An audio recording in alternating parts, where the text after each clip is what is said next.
Welcome, everyone. Good morning. So lovely to see everyone here this morning. I welcome you today to First Unitarian Church of Pittsburgh. It is Sunday, October 8th, 2023. I am the Reverend Stephanie Gannon, the affiliated community minister here at First Church. I am a white, middle-aged, cisgendered woman with brown hair with brown highlights, and I am wearing today a pumpkin-colored dress and a green stole. With me today are two speakers from the Valley Clean Air Now, or VCAN. We welcome today Kiyam Ansari and Tom Bailey. Welcome, Kiyam and Tom.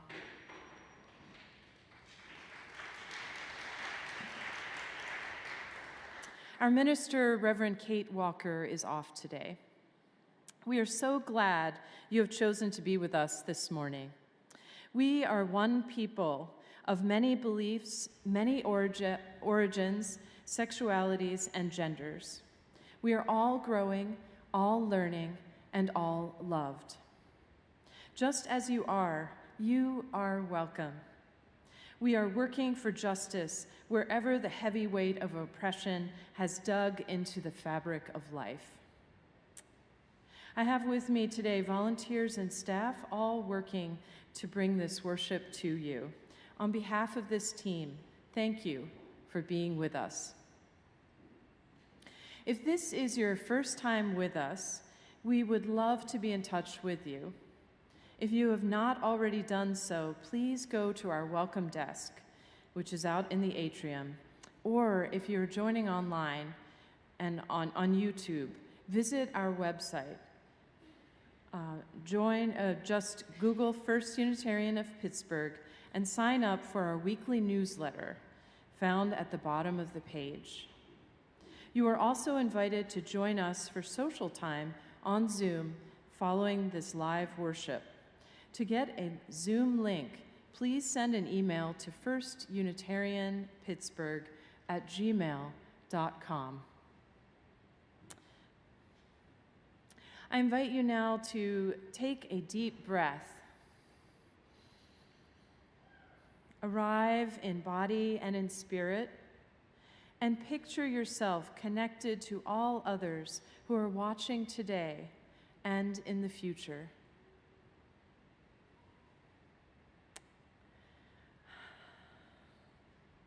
We have one announcement this morning. A new art show is now on display down in the Undercroft. Friends of ASEMA is an all-volunteer nonprofit headquartered in Pittsburgh, raising funds and awareness for the ASEMA Charitable Trust of Mumbai, India. The art features students from the school highlighting justice and perseverance. I heard this morning that it's a very delightful and important exhibit, so I hope that you'll take time to look at those works of art downstairs. We turn now to our chalice, the symbol of our Unitarian Universalist faith. If you have a chalice at home, we invite you to light it at this time. We light this chalice in the name of environmental justice and the right of all people to enjoy a clean and healthy environment. May this flame burn bright in your heart and mind as we worship together. And I would also like to provide a brief call to worship on the eve of Indigenous Peoples Day. Let us begin our worship with a land acknowledgement by my Canadian colleague, the Reverend Sean Neil Barron. We gather today as a community of seekers to honor the interdependence of life, to respect the dignity of all, and to honor the land we walk humbly upon. Friends, let us acknowledge that we walk upon the traditional territories of the Adena, Hopewell, and Monongahela people, who were later joined by refugees of the Delaware, Shawnee, Haudenosaunee, and other tribes driven here from their homelands by colonizers. We are blessed with a space and opportunity to strive to live out our common principles, to bring justice, equity, and compassion into our daily lives, to resist all that threatens the earth and her people, and to live out our dream of a world community of peace, liberty, and justice for all. Let these thoughts carry us forth as we journey and worship together. Blessed be. And now our opening hymn. Please rise in body or in spirit as you are able. Wake Now My Senses. It's hymn number 298 in your gray hymnal.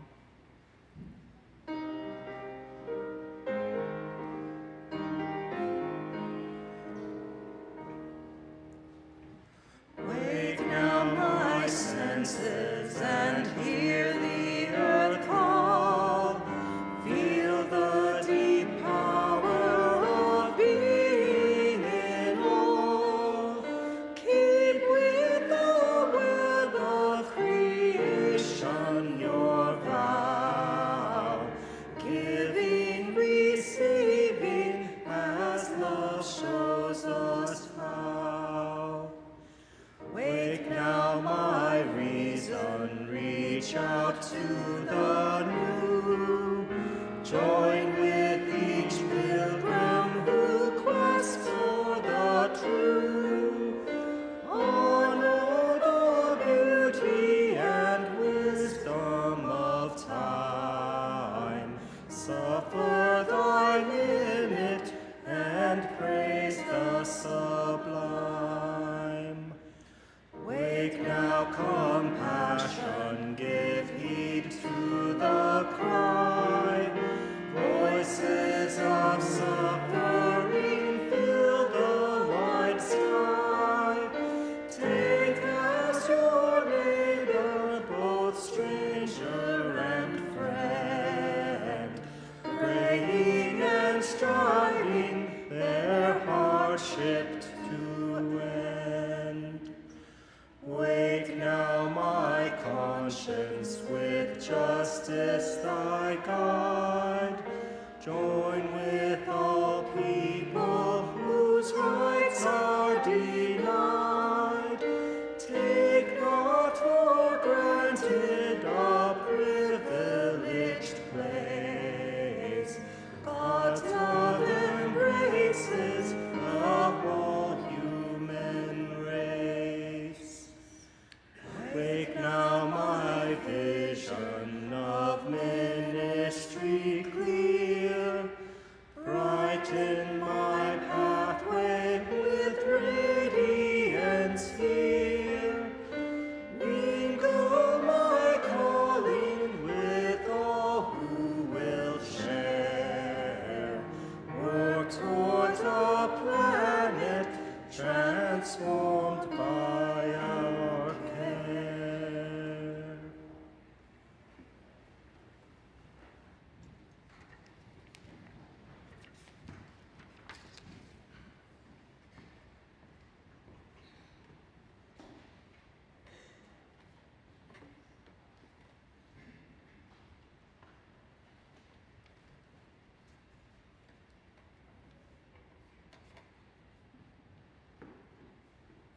I have a beautiful story for you today called The Water Princess.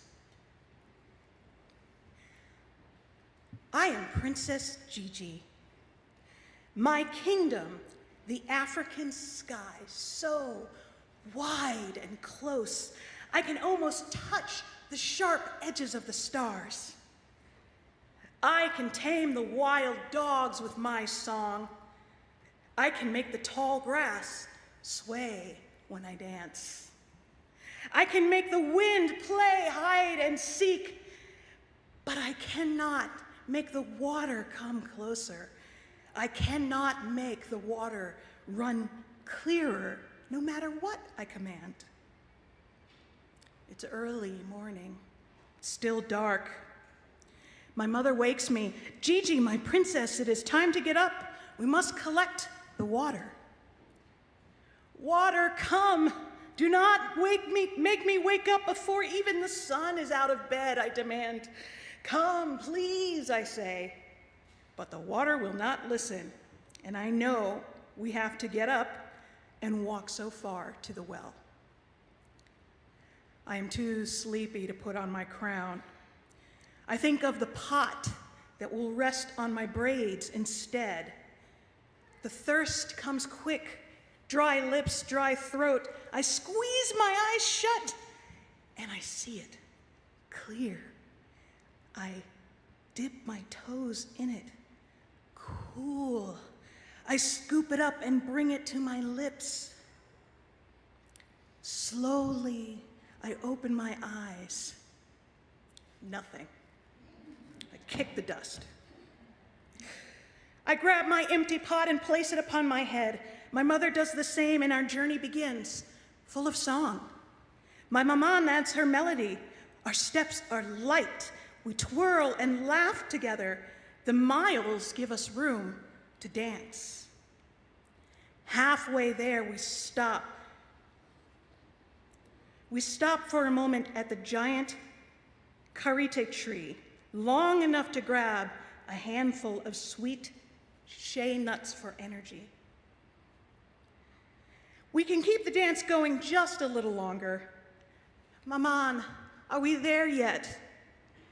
Finally, I hear the water running from the well, the giggles of my friends, the chatter of women. Some have traveled farther than I, only to return home when the sun has gone to bed. Maman holds our place while I play with friends. The dance continues. The water is flowing. Pots filling with the dusty earth-colored liquid. Gigi, come. My turn now. The dance home has slowed to careful steps. My thirst so heavy, like the full pot I carry, our song is softer now. Our shoulders ache, our feet cramp. I see home at last. Maman boils enough water for drinking, and we wait. We wash our clothes. We prepare our food for cooking. My father comes quickly from the fields to share in the drink and the meal. He scoops me up. My princess, you have returned with the water. Drink, Maman says finally. Every sip fills me with energy. I want to make it last, but I can't. I gulp it down. Clothes and body clean, I sing to the dogs. I dance with the tall grass. I hide from the wind. Maman brings one last cup she has saved just for me. Drink, my princess. Sleep, my princess. Tomorrow we journey again. Maman, I say as I close my eyes, why is the water so far? Why is the water not clear? Where is our water? Sleep, she says. Dream, she says. Someday you will find a way, my princess. Someday. I am Princess Gigi. My kingdom, the African sky, the dusty earth, and someday the flowing, cool, crystal clear water. Someday.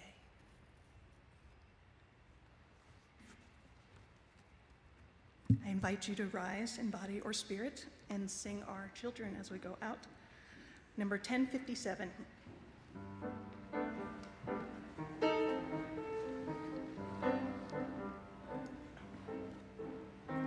Go lifted up, love bless your way.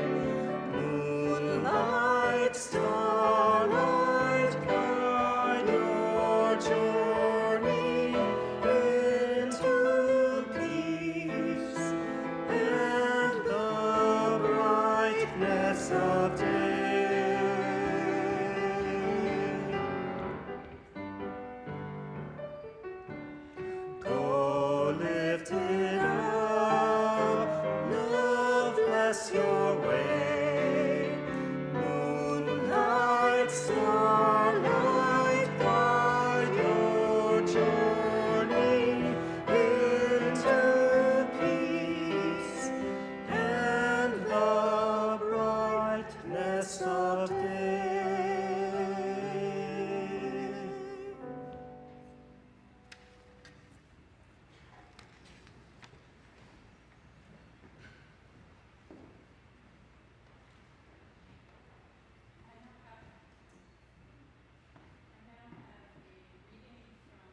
Science and Poetry, a reading from Science and Poetry by the author Mary Midgley from 2001.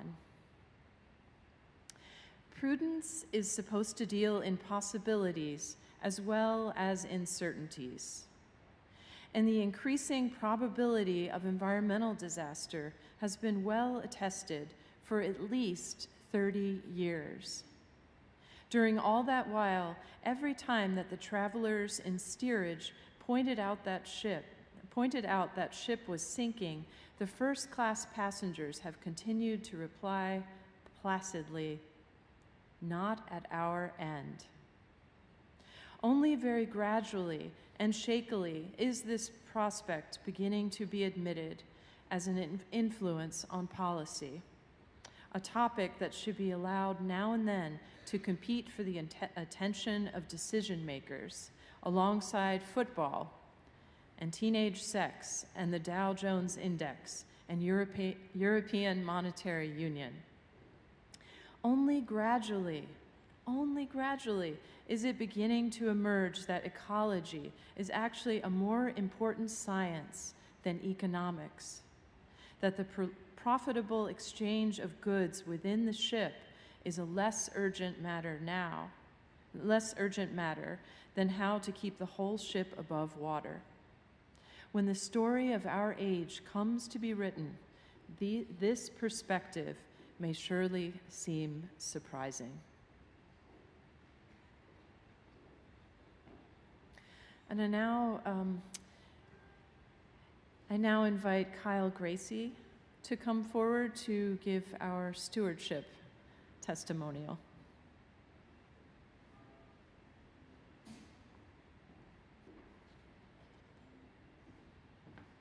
Morning.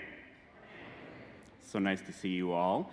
So the Stewardship Committee asked me to come and talk a little bit about stewardship, as this is the pledging season. For those of you who don't know me, I'm Kyle Gracie. I'm your treasurer, and as your treasurer, I am reminded daily of the importance of stewardship and the pledging process. But that's actually not why I have already made my pledge for the year. I make my pledge for many reasons, but I'll mention two of them. The first is that for me, I come to church to think hard and be exposed to messages about how to be a better person, whether that's in Reverend Kate or other people's sermons, embedded in the music that we all hear, or in speakers like the exciting folks that we have today, which as someone who's worked in environmental justice, I'm really excited to hear what they have to say. That's a big reason for me. And another big reason is that this church is very generous and also makes contributions to other charities. And in fact, as the treasurer, I can actually tell you what the number is. I was just looking at it. Over the last year, you all have made about $20,000 in contributions to other charities.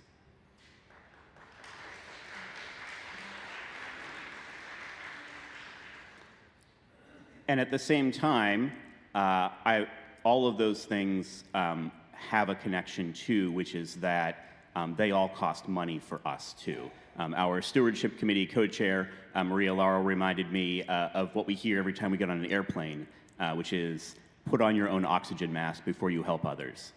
And what they mean by that, of course, is that we have to sustain ourselves to be able to both provide those messages to people and to provide the services and support that we do to other organizations. We've been blessed over these past couple of years to be able to add the streaming capability, the hybrid capability to our services, which for me has been huge. I actually attend more services now because I can watch it on YouTube than I ever did before. So I feel personally blessed by being able to think hard about how to be a better person, even when I'm not in this room. But that costs money.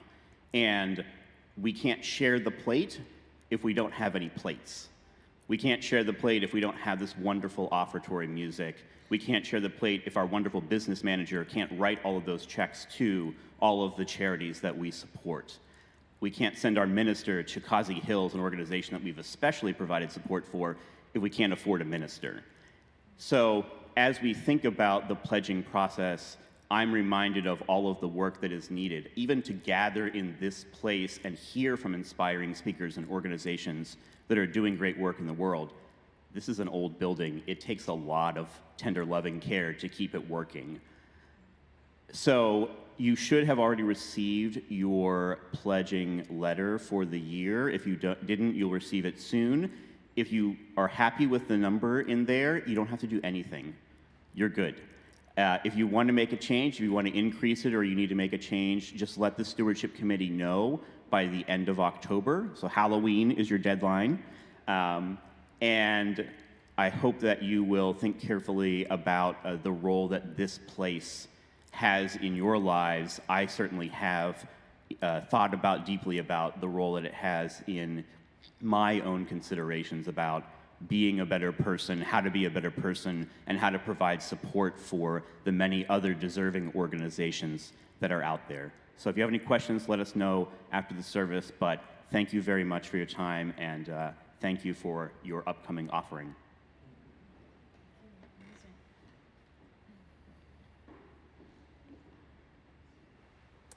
Our offering this morning is for VCAN, for Valley Clean Air Now. Every month, we share our generosity with a designated organization. All donations are shared 50-50 with this organization unless otherwise designated. Our religious community is made up of volunteers and staff creating and hosting a variety of programming. We rely on your financial support, just as Kyle has so beautifully expressed. In addition to the collection plate, you can donate by texting GIVE, G-I-V-E, to 412-435-1050. 412-435-1050, and following the instructions. For those of you who are here today, please, you can also check the end of the order of service for more directions. Thank you. The offering will now be joyfully received. I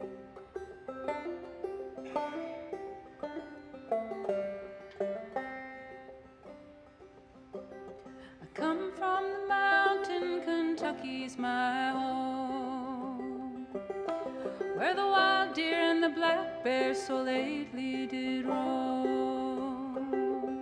By cool rushing waterfalls, the wildflowers dream, and in every green valley there runs a clear stream.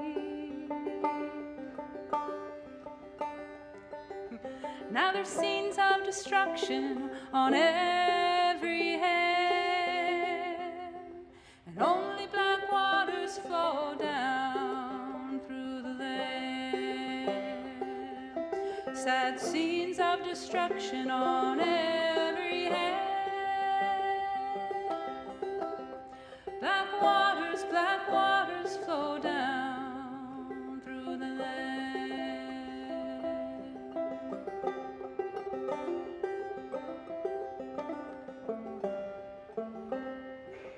Oh, the quail, she's a pretty bird. She sings a sweet tongue. In the roots of tall timber she nests with her young. The hillside explodes with a dynamite's roar, and the song of a small bird is heard here no more.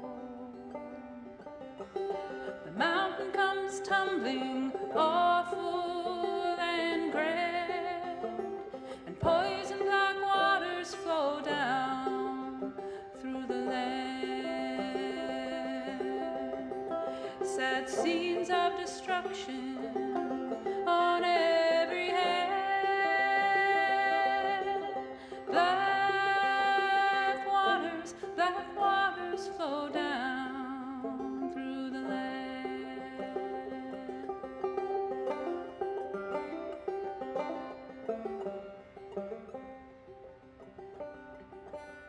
The coming of the springtime, we planted our corn. In the leaving of the springtime, we buried a song. Summer come a man saying everything's fine. My employer just requires a way to his mind. Then he blew down the timber and he covered my corn. The grave on the hillsides, a mile deeper down. He stands there talking with his hat in his hand while the poison black waters flow down through the land. Sad scenes of destruction on every hand. Black waters flow down through the land.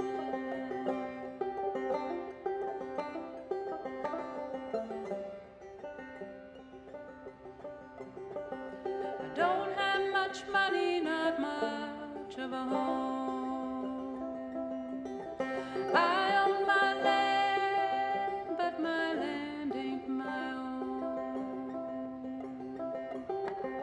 If I had 10 billion or thereabout, I'd buy this county, I'd drive them all out.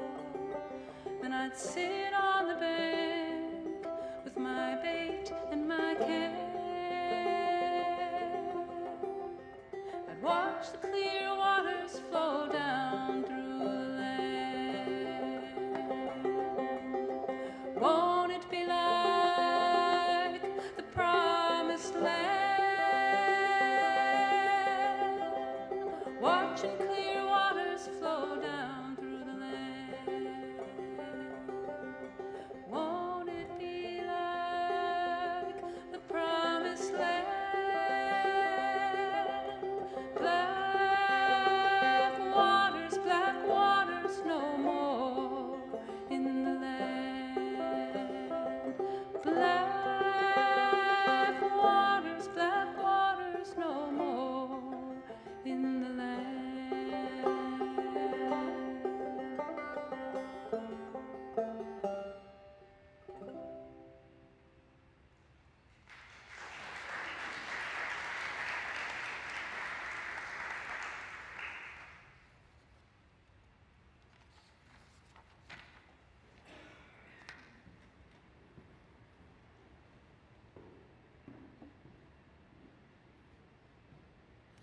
And now we take time to share our joys and sorrows.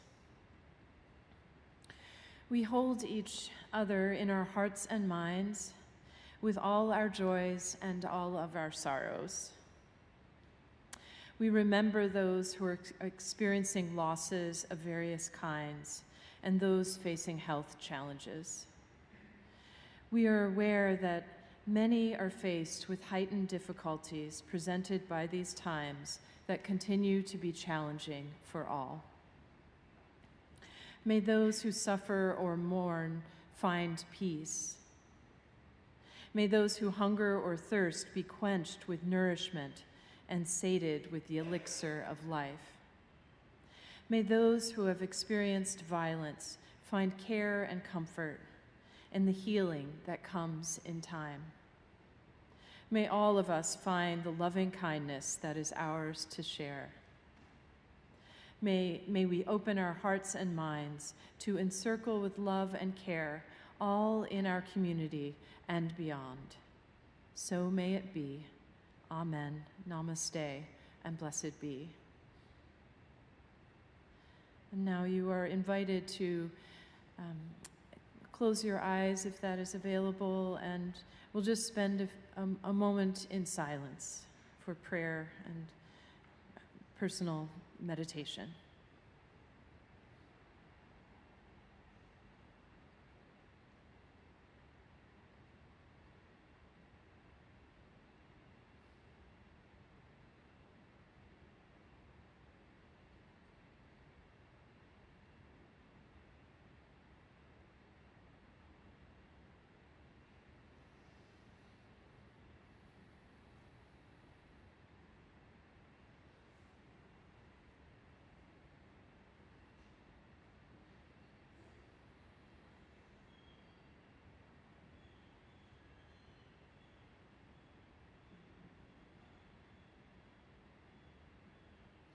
This morning, our hearts break for Israel. And I share with you some words from the Reverend Sophia Betancourt, the Reverend Dr. Sophia Betancourt, who is the president of the Unitarian Universalist Association. Reverend Kate asked me to share these words with you. Beloveds, I invite you to stop what you are doing, if you can, and sit with me in the depth of this tragedy of continued violence between Israel and Hamas. How to reconcile the cost of occupation and of war. How to nuance two very real histories of oppression and violence. I am holding close the words of UN Middle East peace envoy Tor Venesland, who said, "This is a dangerous precipice, and I appeal to all to pull back from the brink." We, as a people of faith, can condemn violence against civilians, while at the same time engaging the full legacies and histories of oppression that shape such devastating conflict. As a faith tradition, Unitarian Universalists have long worked for peace, and our principles and values call for the goal of world community with peace, liberty, and justice for all. At the same time, we have not engaged the tangled issues surrounding Israel-Palestine in community since 2018, and our last engagement resulted in severed relationships and deep pain. I pray for the people of Israel and Palestine. I pray for leaders around the globe who must respond to this latest flare of violence and the untenable ethical considerations that abound. I pray for Muslim and Jewish UUs who experience the impact of this long strife acutely.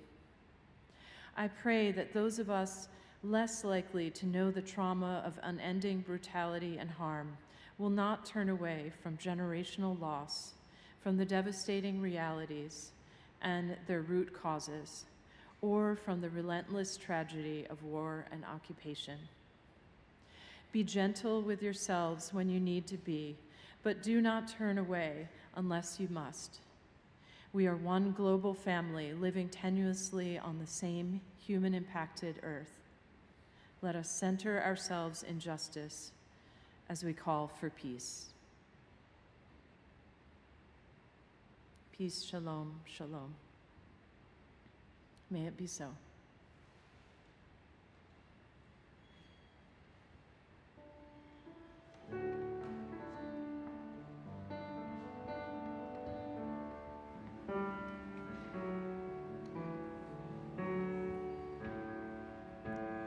There is more love somewhere.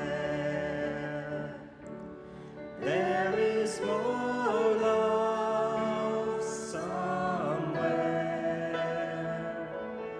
I'm gonna keep on till I find it. There is more love somewhere. There is more hope somewhere.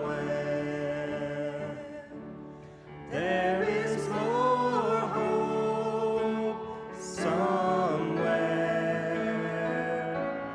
I'm gonna keep on till I find it. There is more hope somewhere. There is more peace somewhere. There is more peace somewhere. I'm gonna keep on till I find it. There is more peace somewhere. There is more joy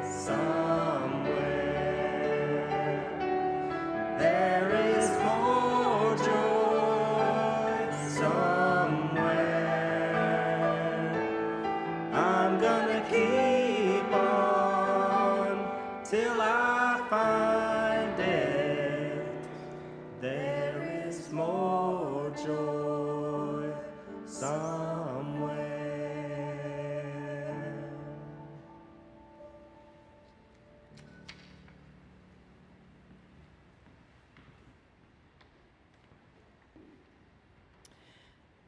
This is an excerpt of a song by Prince E. I'm not sure how to pronounce his name, I apologize. It is called Dear Future Generations. Sorry. Dear future generations, I think I speak for the rest of us when I say sorry. Sorry we left you with our mess of a planet. Sorry that we were too caught up in our own doings to do something. Sorry we listened to people who made excuses to do nothing. I forgive you. I hope you forgive us. We didn't just realize how special the earth was, like a marriage going wrong. We didn't know what we had done until it was gone.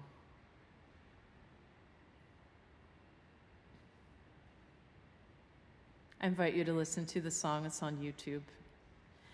And now I invite Bob Mitchell up from the Environmental Justice team to introduce our speakers for today.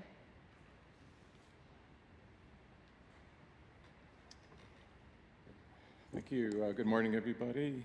It's a really, really special pleasure for me to introduce the speakers this morning. Probably been working with them for about a year now. I'll just say a few words about each of them. Kiam Ansari is an environmental justice organizer. He supports grassroots efforts to improve air quality issues in the Mon Valley. His work has included a lot of things: grant writing, community organizing, community education, with many partners in the Mon Valley.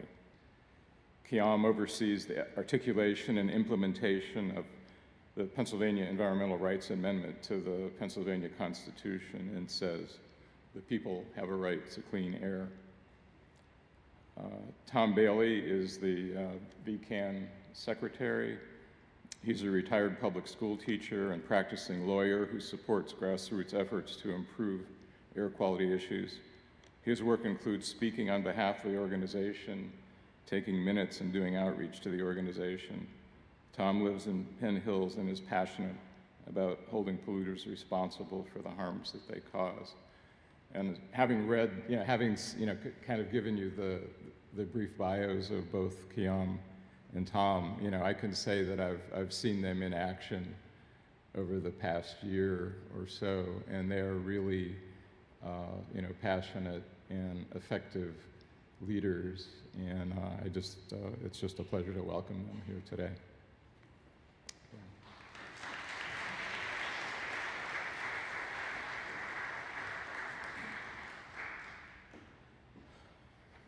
Good morning, everyone. It's a little bit chilly. I want to thank you all for allowing me to speak today. The story I'm going to tell, I have not had the pleasure of sharing with a very large audience, so I appreciate you guys for taking some time to listen to me. I would hope by the end of my speech that you would know a little bit about who I am and why I do the things that I do. So, who am I? My name is Kiam Ansari. It is an Arabic name. It means upright in character. Growing up as a Muslim, my father was the imam, so he was our religious leader. I was a very spiritual individual, prayed 5 times a day, was super religious. I had a lot of faith. However, that faith did not last. You see, my father was a great man, a community leader, a pillar for good in our community. However, he did have a dark side. You see, whenever something bad happened, he would come home and he would take it out on us. Now, I've gotten my fair share of beatings, for acting up, but sometimes he would take things too far. I can't count the number of concussions, bloody lips, busted noses that I suffered. You know, my father would come home, he'd start beating my mother, then move on to me and my siblings.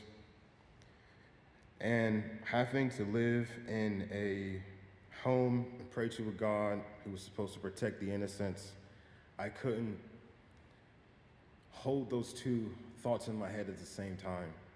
How can I follow a man who hurts those who he loves? How could I pray to a God that was supposed to protect us? You see, I didn't know that my pain had a purpose. When I turned 13, our life changed for the better.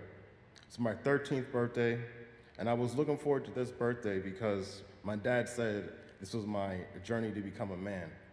And as a young boy, there was nothing that I wanted to do more than become a man. So 13 was this magical number for me. And on my 13th birthday, I got up to make breakfast and my dad asked me to sweep the floor. And I guess I wasn't sweeping it right because as he was ironing his clothes, he threw the iron at me. Split my forehead wide open. I needed 16 stitches. As I sat on the floor, grabbing my face, screaming in pain, something broke in my mother. She finally decided that enough was enough and she was going to leave. When I got back from the hospital, my mom stood around a globe and she said, "You know what, we're leaving. I'm gonna throw this dart and wherever it lands is where we're gonna move." So I decided to pray. I'm like, Florida, beaches, somewhere nice, somewhere warm, please. But it landed on Pittsburgh, Pennsylvania. Nope. 512 miles away from New Haven, Connecticut. I couldn't believe it. I didn't know much about Pittsburgh, but on our way there, driving through all the farms and the country and only listening to country music, I was terrified. I didn't know where we were going. I didn't know why we were going there, but I had to have a little faith. Our first year in Pittsburgh was pretty hard. We stayed at a shelter. I was too old to stay in the shelter, so I stayed in the car until we had the opportunity to move into our first home in McKeesport, thanks to the generosity of a local church. Now, unfortunately, we didn't have a lot of money, so we had 24 hours to move and return our truck. Now, this day was like any normal Pittsburgh day. It started off warm and sunny. It rained, it snowed, it hailed.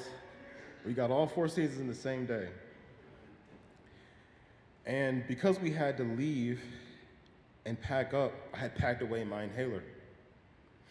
Now, it was an overcast day, it was cloudy, and the air quality alert was red. Now, little did I know that this exposure to this toxic pollution was going to kill me. I thought I could just, be tough, slow my breathing a little bit, and wait till we finished moving to find my inhaler that I had packed in some box somewhere. 24 hours later, my mom let me stay home from school. I was wheezing very bad, and I didn't want to worry her. Being the oldest, I thought, I was going to be a man, suck it up, so she let me stay home from school. I remember my brothers and sisters leaving to go catch the bus, and I was really, really struggling to breathe. Could barely pour my Cheerios into my bowl. My vision was getting blurry, so I decided to sit down. As I walked up the stairs, my lungs collapsed. Now, I'm not sure how many of you have had asthma attack. It kind of feels like you're drowning. But this felt like I could get no air in. I tried to suck as hard as I could, but nothing would work. It was like my airways were closed. I dropped a bowl of cereal and I watched my dog lick it up off the steps. I tried to yell out for help, but she was too preoccupied with eating the cereal and I passed out. Luckily, my brother missed the bus and he came home to find me unconscious on the stairs. He called 911 and they took me from Renzi Park to McKeesport Hospital. It was about a 3-minute drive. And on my way to McKeesport Hospital, I died. Now, I don't remember coming back or being life-flighted from McKeesport to Children's, but I do remember waking up in the ICU. I had never seen so many doctors in my life. They were packed in that room like sardines. They were everywhere. I remember waking up on the table. I had IVs in my arms, in my hands, in my legs. I didn't even know you can get IVs in your legs. Apparently, I had so many IVs, there were no more veins to give me medicine. And the sweet old nurse, she came up to me, she said, "I've got this Tylenol pill. It's about the size of my finger." She said, "Sweetie, I just need you to turn over to your side so I could place this in your rectum." Now, I might have just been dead a couple minutes ago, but this was not gonna fly with me. So I grabbed her hand and said, "No, ma'am, no, you will not." Now, she was not okay with this, and they strapped me down and put me into a medicated coma. Now, I didn't know what had happened. The next thing I knew, I was outside of my body, looking down at myself on the bed. And I sat there and I looked at myself. My mother was holding my hand, and she was singing to me, "You are my sunshine, my only sunshine. You make me happy when skies are gray." Now, she used to sing this to me when I was younger. And apparently, I learned after coming out of my coma that it was the only way that they could bring my heart rate down. And so she would come and sing to me every time they administered medicine. I also saw my principal was in the room with my mother sitting at the end of the room on the floor by the window. I found out later that this was 3 days after I had been in my coma. I sat there looking at my body and I thought, holy crap, I'm dead. My first thought was, my girlfriend at the time, was our first date to Fright Night Kennywood was in a week. It's the first thing I thought. Great, now I can't go to Kennywood. This is perfect. Then I started to really get worried. Wait, am I dead? Can I not go back into my body? I couldn't swim, I couldn't move, I'm just looking at myself. So then I asked, what am I doing here? And it was as if I was watching a play of my life and the curtains closed. I was in complete blackness, darkness. Now, if you guys could close your eyes for a brief moment, I want to describe what being dead is like. So if you close your eyes and you say your name in your head, not out loud, 3 times. All right, I want everyone to do it. The voice that you hear was all I had. No breath, no body, no toes, I couldn't move, couldn't scream, nothing. But I was at peace. I didn't know what peace meant until that moment. I thought peace was a feeling of calm, but I had no worry. I could not worry. So then I started to get calm. Okay, I guess I'm dead. Now what? Why am I still here? How am I conscious? Am I conscious? Suddenly, it started to get brighter. It was as if the sun started to come up in this black pit. I looked up, and I saw the light. Then I was thinking, no, not the light. I don't want to go towards the light. I'm not done. I don't want to die. But I couldn't move. I couldn't scream. Suddenly, I heard a voice, and it tells me to be still. And this voice was the deepest, most powerful voice I have ever heard in my life. It was as if it was speaking through every atom in my being. If you could imagine the earth talking to you, that's what it sounded like. I was terrified, yet I felt safe. I knew automatically who it was and who was speaking to me. So I asked, what am I doing here? And I proceeded to live and die 7 times throughout history. The same way I am speaking to you now as Kiama Ansari, I lived and I died. The last lifetime, I was in the jungle somewhere speaking a language that I wish I could repeat to you, fighting for the freedom of my tribe. It turns out my best friend betrayed me to whoever we were fighting, and they killed me in a boat. After dying the seventh time, being back in the darkness, I asked, what am I doing here? Suddenly the curtains opened up. I'm back in the hospital. I'm looking at myself. My mother is gone. The principal is gone. It's 3 a.m. The clock's not moving. I'm just watching myself, laying on the bed. Then suddenly the voice says, your time is not over. You need to stay focused. And I woke up. I immediately called the nurse. They came in, removed the breathing tubes and the catheter and all the IVs that were inside of me. It was a very painful process, but I was grateful to be alive. Couldn't call my mother, it was too early, she was asleep. So I sat there in my bed, terrified about what I had just experienced. And it troubled me for a very long time, because what was I supposed to do? I had just died, I had left my body, I had come back, I had so many questions.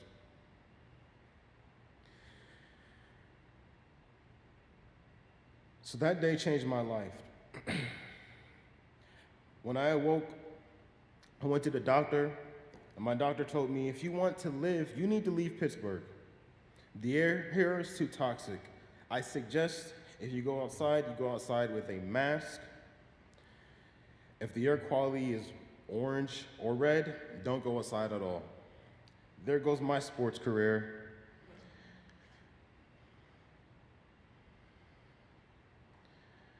After that, I started to pray again, but not with some idea or faith of who God was, but of a deep understanding and knowing of who that was. But I wanted to be close to God. I had so many questions, and not a lot of answers. So I began to search the Quran, the Bible, for stories and teachings, anything that could bring me closer, anything that could answer my question about what I was supposed to be doing. One such story that I found was in the Old Testament of the Bible, the book of Samuel specifically. And in the book of Samuel, it told a story of David, the youngest son of Jesse, a man from Bethlehem. And he served as a shepherd for his father before beginning his career as an aide to the court of Saul, Israel's first king. And when Israel came into conflict with the Philistines, the people from the neighboring region, David's brothers went to fight for the king.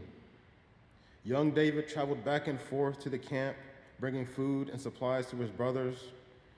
And according to the book of Samuel, Goliath, a heavy-armed Philistine giant, charged Saul for 40 days to send out a man to fight him, but no one could face him until David, armed with only a sling and stone, volunteered.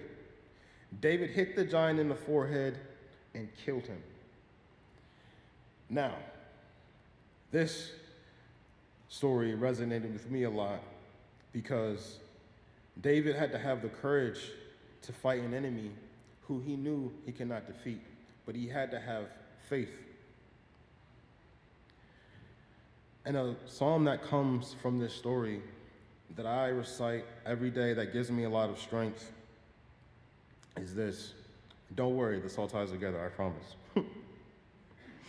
It says, the Lord is my shepherd, I shall not want. He makes me lying down in green pastures. He leads me beside still waters. He restores my soul. He leads me into paths of righteousness for his name's sake. Even though I walk through the valley of the shadow of death, I fear no evil, for you are with me. Your rod and your staff, they comfort me. You prepare a table before me. In the presence of my enemies, you anoint my head with oil. My cup overflows.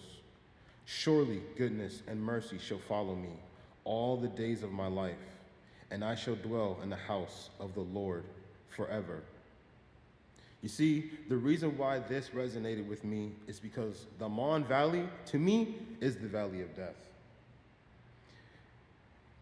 VCAN seeks to fight for the residents of the Mon Valley who continue to suffer from severe health, economic, and climate and environmental injustice. Our Goliath is U.S. Steel, the operator of Mon Valley Works, the largest integrated steel plant in the United States. Every day, Clairton Coke Works burns 18,000 pounds of coal per day to feed Mon Valley Works plants. So what do you get when you burn so much coal? Well, I'll tell you. Allegheny County ranks among the top 1% worst counties in the United States for cancer risks from industrial point source pollution. And Clairton Coke Works rates as the #1 polluter, contributing to 60% of that pollution.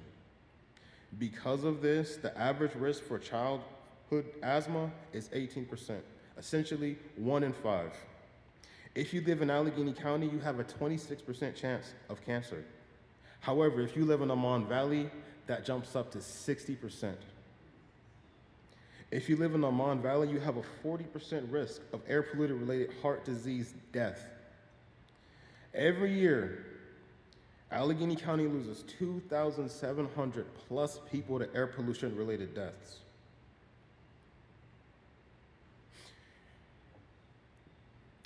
So these statistics were from 2001. In 2001, U.S. Steel earned $3.5 billion. The CEO, David Burr, stated that it was another record-breaking year for U.S. Steel, and it continued to demonstrate the power of their best for all strategy, is what they call it. So let's be honest for a second. That means U.S. Steel is making $9.8 million every day it operates. It means they can afford to clean up their act. It means they can afford to push around our regulators. It means they can continue to disregard our elected officials, our voices, our health, and continue as business as usual. 7 people die per day in Allegheny County, and U.S. Steel profits $1.4 million for every person that dies. A lot of our elected officials say that this calculated risk is enough because it's jobs over people's health. You see, the stones that we use to fight this Goliath are truth, our pain, our experiences. Through data, tracking, personal testimonies, we've begun to make Goliath bleed. We've taken that pain and it's given us purpose. The last thing I want to share with you is that the only thing necessary for the triumph of evil is for good men and women to do nothing. We don't have a lot of tools, but we have our experiences, our pain and our truth, and we've used that to bring real change to the Mon Valley. The EPA has begun to listen to us and begun to have tougher regulations, but we're nowhere near where we need to be. So if you or anyone that you know is suffering from any type of health-related disease, if you've lost someone close to you, I want you to know that it's not for nothing. Your pain has a purpose. Thank you. Oh. Well, I appreciate that. You guys can tell. I would like to take some time to introduce my co-speaker, Tom Bailey. Thank you, everyone.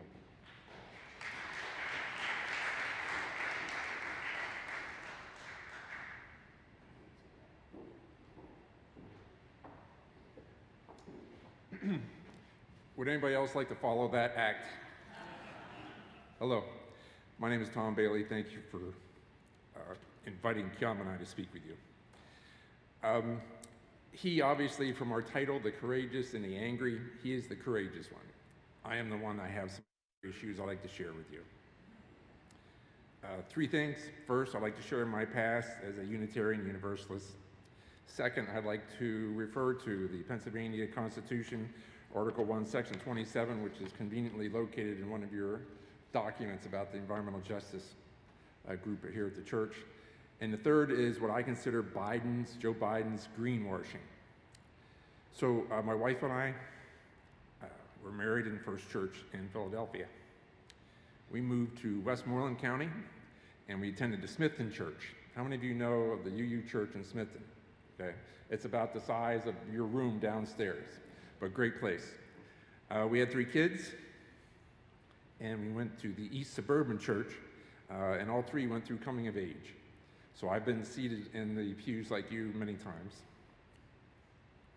Now, 3 years ago, my son confided in me that the baby boomers were going to die off, and we weren't going to do anything about climate change and severe weather. I didn't want to hear that. My experience going to UU churches was that the great discussions, variety of topics, speakers, trying to reach consensus, but rarely have I found that they wanted to take direct action, and rarely have I found if they wanted to confront someone. That's where I'm at now. I'm taking direct action, and I'm confronting people trying to follow Kiam's lead. So when I spoke to Bob Mitchell about a year ago, I raised these issues to him, and that's one reason I'm here today. There's different ways of seeing the UU faith, but I'm here to say, to me, it's time for action. It's time for you to educate yourself, fine, discuss it, but then move. Because one of the items on this pamphlet says you will advocate. Well, we need advocates, both Allegheny County, Pennsylvania, and the United States. So Valley Clean Air Now. Actually, my wife and I live in Penn Hills, and so I travel to Clairton, Glassport. Valley Clean Air Now has members in those 2 cities, small towns, and also Elizabeth Township. U.S. Steel, Clairton Coke Works. Kiam mentioned the Mon Valley Works. The Mon Valley Works are actually 3 plants. Clairton Coke Works, Irvin Works, which is up on the top of the hill across from Glassport, and then the Edgar Thompson and Braddock. Those 3 plants, U.S. Steel can make the coke and burn it at Edgar Thompson and make the steel. The Clairton Coke Works, though, is the largest coke works in North America. It burns approximately 14,000 tons of coal every day. And they burn it in the process to make charcoal. They call it coke because it burns more efficiently. And they use that in the blast furnaces at Edgar Thompson. They burn it at 1900 degrees for 18 hours in these large ovens. Now, the coke works itself is 300 acres. It goes 3 miles along the Mon River of that size. Now, the Allegheny County Health Department takes monitoring of the data. They file enforcement actions. They file levies. U.S. Steel pays the fine and then appeals the actions. If you would like, we hope that this is, we're talking to you now. We'd love to hear your ideas, your comments, possibly a coffee hour afterwards. And one of the sheets we're going to pass out shows the link to the Allegheny Health Department. And you can see on the link that in the past 4 years, they have fined U.S. Steel repetitively, hundreds of thousands of dollars, millions of dollars. And they pay it, and then they appeal it. I'm a former school teacher, and you have to have progressive discipline. If someone does A, then you need to go to B if you're not getting a reaction. And so we feel we need to go to the Allegheny County Health Department and the state. So what are we asking for? We're asking for the particulate matter, PM 2.5, to be addressed.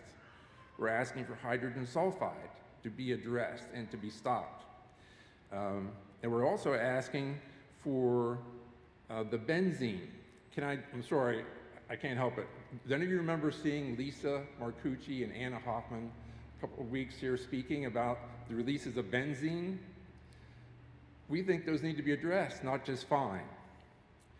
So the alternative to this is this Pennsylvania constitutional amendment, Article 1, Section 27, clean air, pure water for generations to come. If you'd like to learn more about that, if you go on the web and look up WITF. WITF is the Public Broadcasting System affiliate in Harrisburg.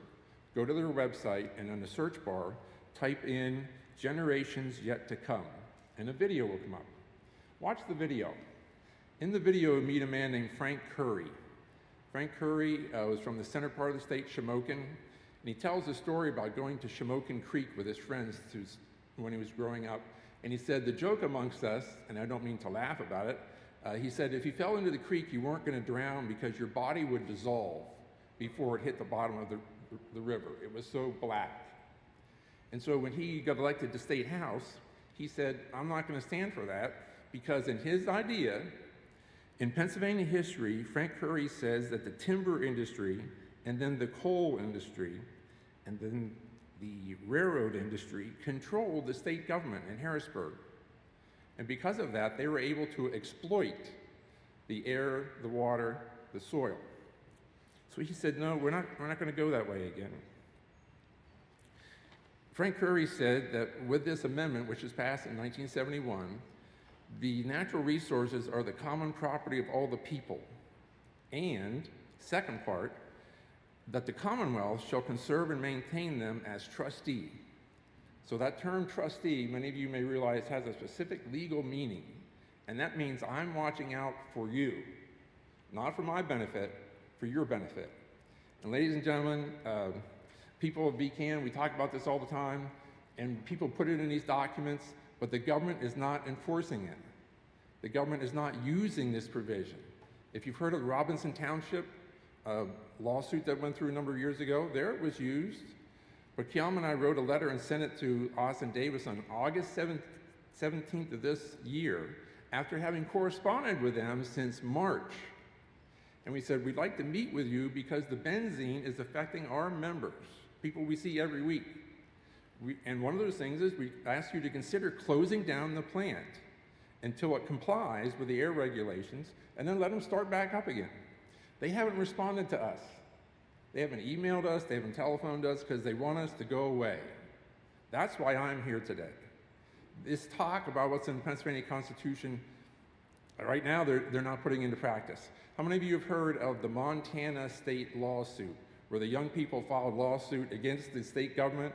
Okay, those people did it, and I don't know what the effect of that's going to be, but people saying, oh, state constitutions. Pennsylvania's constitution is more demanding than Montana's.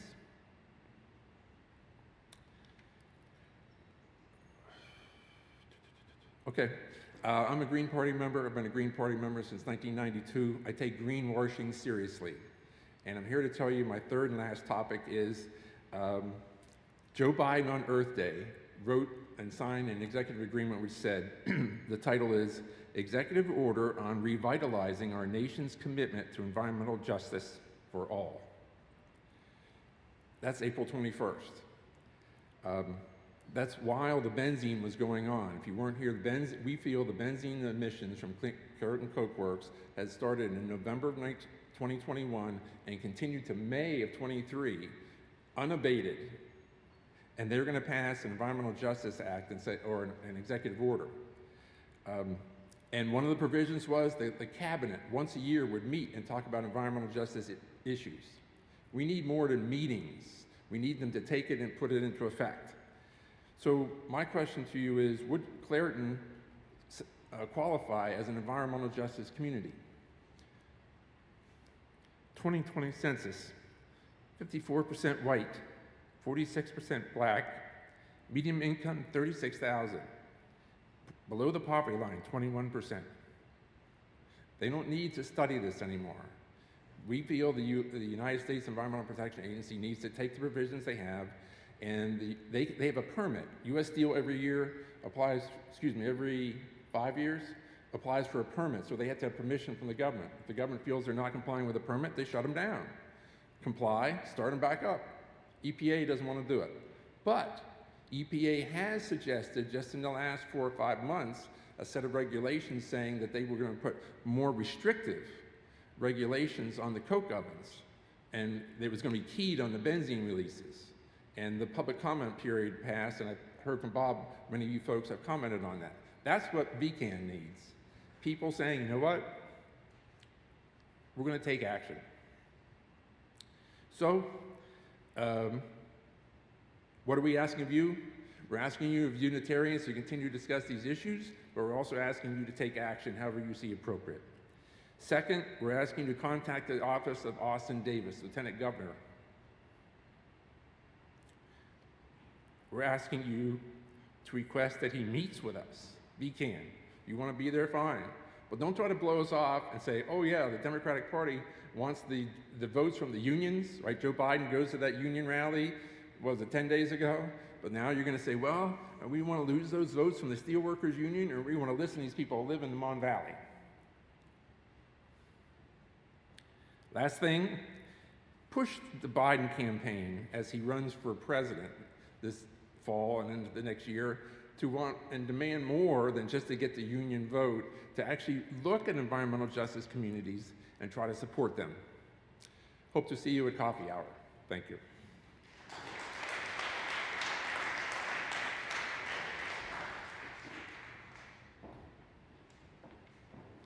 Thank you so much, Kiam and Tom. Very powerful. Please rise in body or in spirit now to sing our closing hymn, which is number 170 in your gray hymnal, We Are a Gentle, Angry People. Stephanie, can we just use our orders of service? Oh, yes. You may just leave your hymn books just where they are and pick up your paper. Sing from there. Thank you.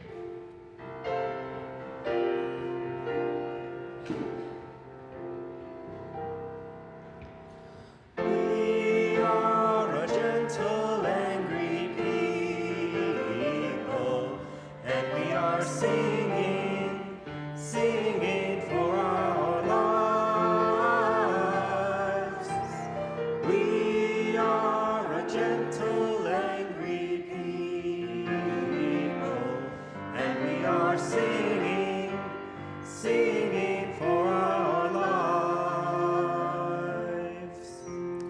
We are a land of many colors, and we are singing, singing for our lives.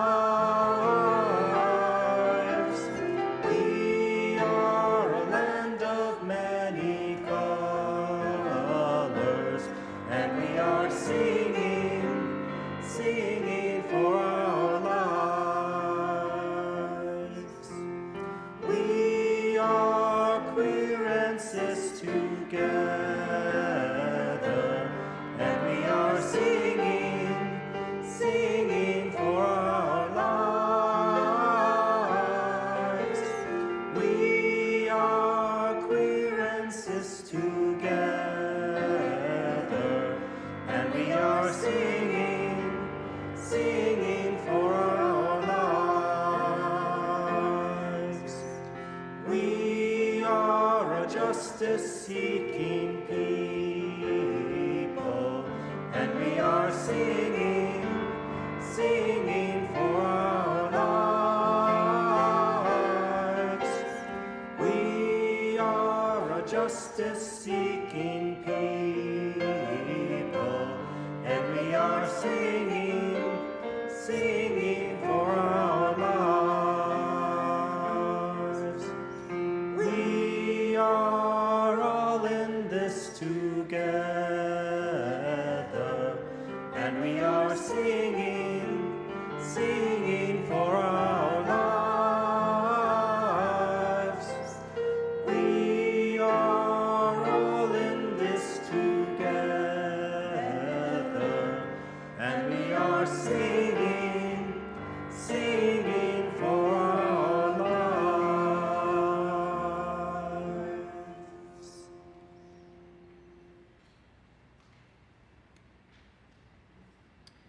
Please join me now for our extinguishing of our chalice. We extinguish this flame, but not the light of truth, the warmth of community, or the fire of commitment. Thank you, Will. These we carry in our hearts until we are together again. We send you on your way. May you know the love of family, friends, and this community. May you know the joy of creation and the power of justice. Return again in love and in peace. Blessed be. Amen and Ashe.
lovers burn. Peace may the generals learn.